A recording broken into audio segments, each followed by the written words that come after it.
TLP, in a nutshell, the way they advertise it, it's NATO's red flag, so red flag being as close to combat training as we can get in the United States.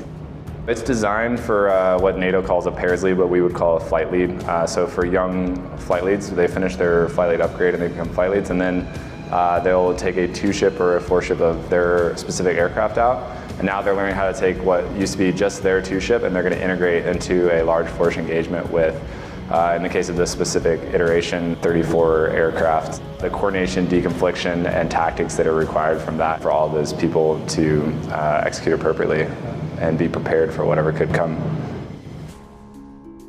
TLP is a program of 10 NATO nations.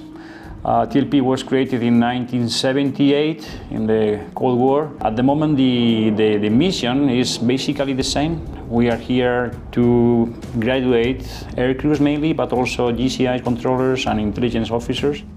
In this challenging course, we'll create leaders, basically, not pilots able to participate in different missions around the world, but also to lead. Mainly, this is the key point in our program, to reinforce the leadership of our aircrews mainly.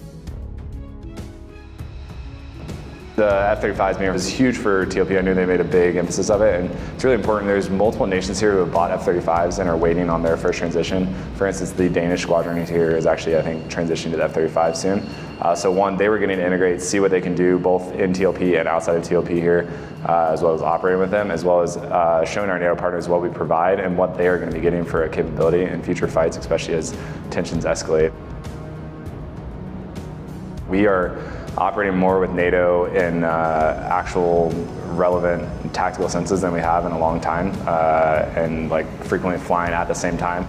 Obviously, like, they're probably going to be the first line of defense and we're going to be there to back them up. So doing these kind of exercises is essential for us to know how we're going to be able to operate in those scenarios if that's what it actually ends up happening.